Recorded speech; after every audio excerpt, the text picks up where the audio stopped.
Je m'appelle Charles Tesson. J'ai été critique de cinéma, et notamment, enfin, surtout et beaucoup au Cahier du cinéma. J'étais prof de cinéma à la Sorbonne Nouvelle pendant très longtemps aussi. Et j'étais délégué général de la Semaine de la critique du Festival de Cannes pendant 10 ans, qui sélectionne des courts-métrages et des premiers, deuxièmes longs-métrages.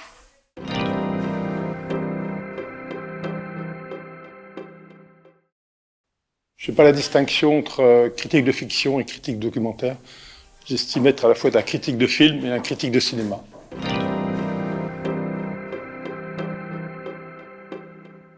En compétition, chaque film existe pour lui-même, puis il existe au regard des autres. Parce que voir des films dans 3-4 jours, 2 ou 3 par jour, crée des liens, des dialogues, des oppositions, des contrastes. Des films qui posent des questions, puis d'autres qui apportent des réponses aux questions des autres. Donc c'est un ensemble qui est bien, et ce qui fait que des fois, quand on voit les films dans un autre contexte, on les regarde différemment. Ça, c'est effectivement la première chose. Critère objectif, il n'y en a pas. Ce qu'il faut être critique, c'est savoir recevoir des films, savoir qu'est-ce qu'ils attendent de moi en tant que spectateur, puis qu'est-ce qu'ils attendent du cinéma parce qu'ils font des films. Et à partir du moment où on pose ces questions, on essaye d'y répondre à travers ce que le film vous donne, ça suffit.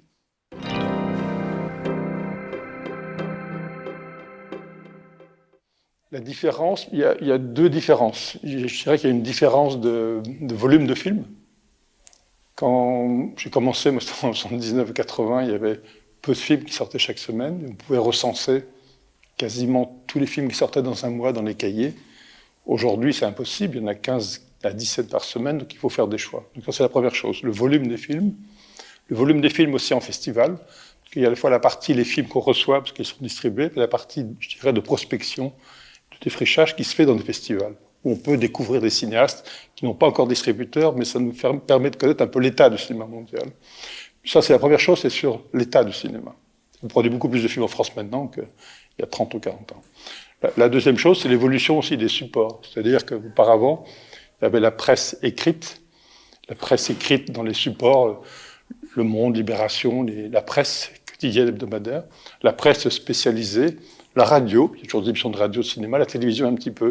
Aujourd'hui, avec le net, avec les blogs, avec Internet, avec les chaînes vidéo YouTube, beaucoup de gens font des petits spots, des pastilles vidéo pour parler d'un film. Enfin, la forme a beaucoup changé et aussi ça a libéralisé ou démocratisé, c'est-à-dire que tout le monde peut être critique ou faire des critiques sans exercer pour autant le métier de critique en tant que professionnel, quoi.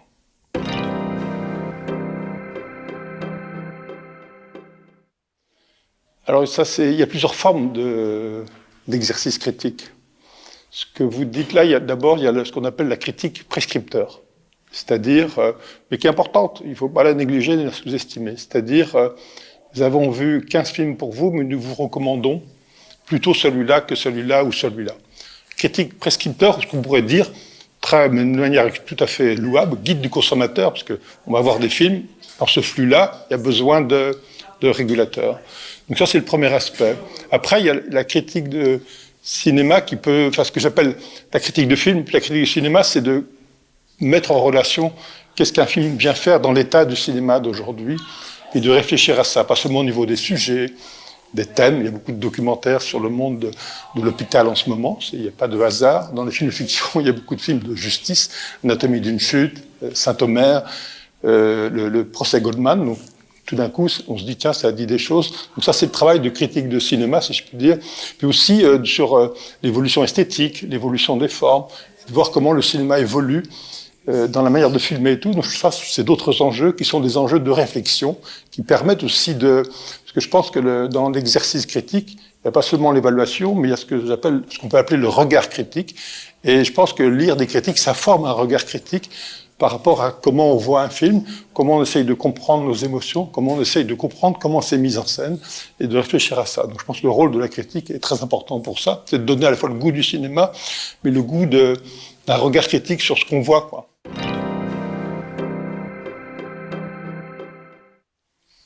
Je vois pas de différence entre critique de fiction et critique de documentaire. Il m'est arrivé d'écrire sur des documentaires, et je trouve que le documentaire est peut-être le lieu le plus... Comment dire ? Dès qu'on réfléchit à un documentaire qu'on voit, on se pose des questions d'éthique de cinéma, de mise en scène. C'est-à-dire, où on met la caméra, est-ce qu'on est près des gens, ou quelle distance? Il y a une différence, il ne devrait pas y en avoir, parce que les films sont des films, comme des films d'animation, des courts-métrages, etc.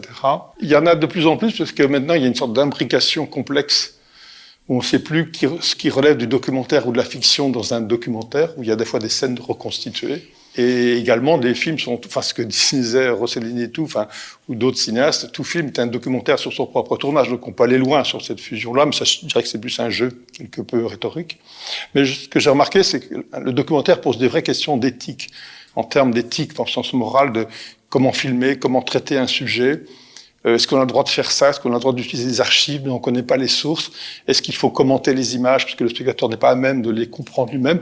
Toutes les questions fondamentales du cinéma, je pense que c'est vraiment dans le documentaire qu'on les trouve. Et je dirais que, outre de dire ce qu'on pense d'un documentaire, je dirais que c'est presque le lieu où on peut penser le plus fortement sur ce qu'est le cinéma, ce qu'il doit être, ce qu'on peut faire, ce qu'on ne peut pas faire. Enfin, en tout cas, moi, je le vis comme ça.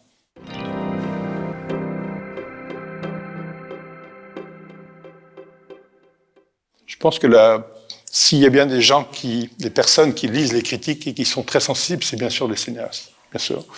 Quand la critique est dure et négative, c'est toujours très dur pour eux. Si elle est négative juste pour être négative, être méchante sans argumenter, je pense que c'est stérile.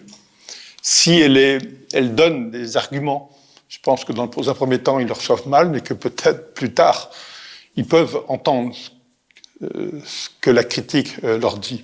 Mais je pense que oui, et je pense qu'il y a d'ailleurs beaucoup de critiques écrivent pour être lus par des cinéastes, surtout quand ils aiment un film. Le critique, il écrit pour lui-même, il écrit pour le cinéma, par rapport à sa propre idée du cinéma et comment elle se construit et elle évolue, elle se métamorphose au gré de son évolution à lui, pour les spectateurs, pour les lecteurs. Parce que soit on écrit pour celui qui a vu le film et qui veut avoir des éléments de réflexion après, ou soit avant, il n'a pas vu le film, il faut lui donner envie. Ça, c'est des vrais enjeux pour le critique. Et effectivement, pour aider à penser le cinéma, il y a beaucoup de gens qui veulent se nourrir d'une réflexion sur le cinéma, et la critique est là pour ça.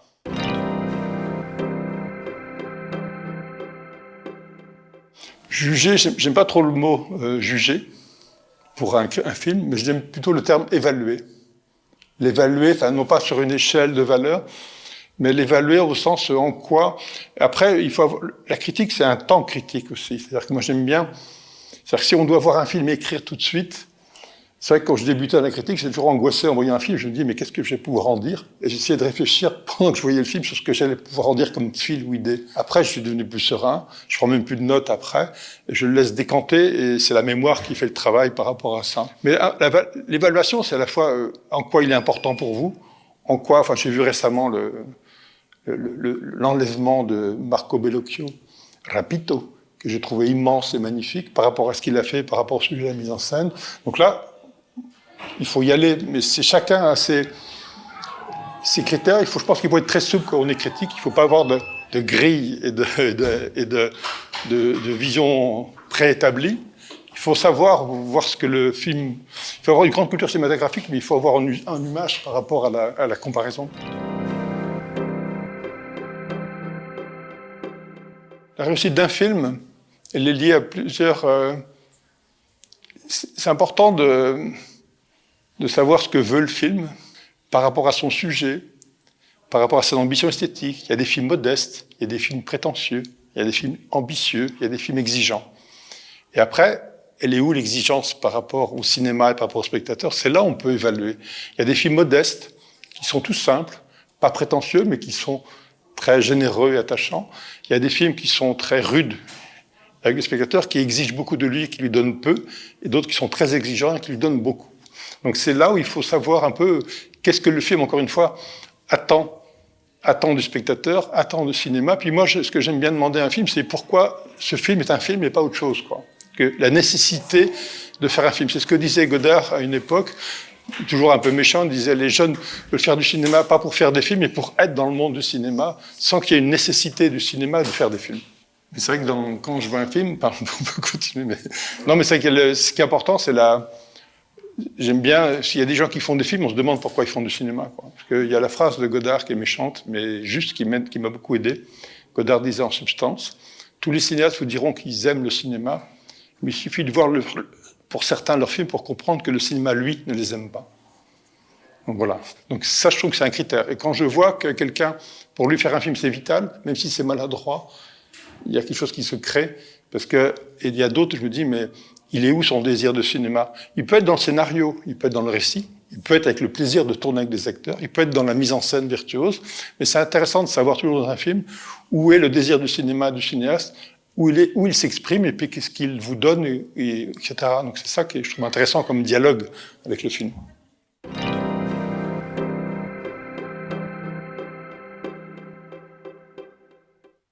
Tendance, oui, beaucoup. Mais je crois que c'est le métier, ça fait partie du métier de la critique de repérer à la fois des tendances, aussi bien dans les sujets que dans les évolutions esthétiques, dans la manière de faire du cinéma. Les tendances, on a déjà parlé, même par rapport au cinéma français. Les documentaires sur le monde de l'hôpital sont nombreux. Les films de procès, de justice aussi. Enfin, il y a des petits symptômes là-dedans qui se promènent et qui disent des choses. L'autre intérêt, c'est de voir aussi les enjeux esthétiques aussi. Je sais que, par exemple, il y a des cinéastes qui influencent des cinéastes, quoi.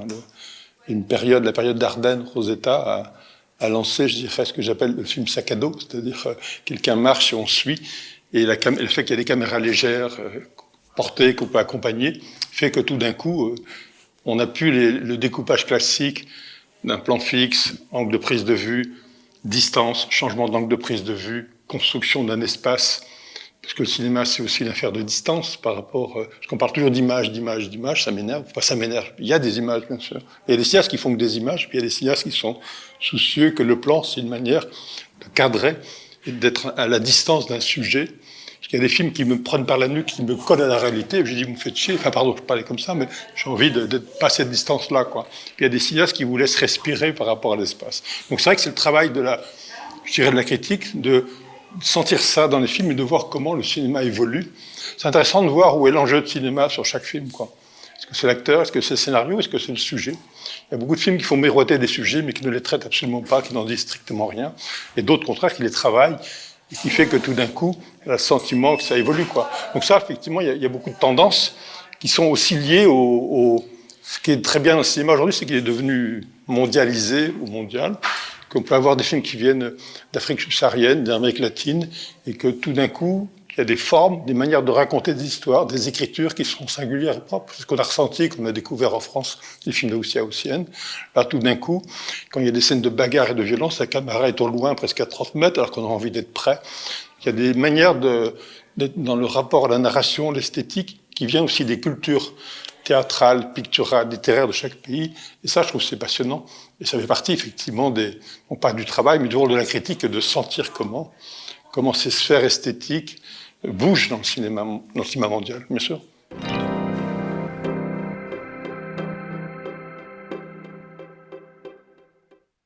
Mais la critique amateur, c'est amateur. La critique professionnelle, c'est supposé être exercée dans des supports identifiés, sur lesquels il y a au moins ce que j'appelle la critique professionnelle, c'est celle où il y a quand même, parce que même dans des sites comme Critique Art ou autres, il y a une rédaction, un conseil de rédaction, donc une sorte de ligne éditoriale qui fait que même si les gens ne sont pas payés, on peut appeler ça de la critique professionnelle, quoi. Le cinéma est un art populaire et qu'il est, je dirais, vivant, et que tout le monde a un avis sur les films et a envie de l'exprimer.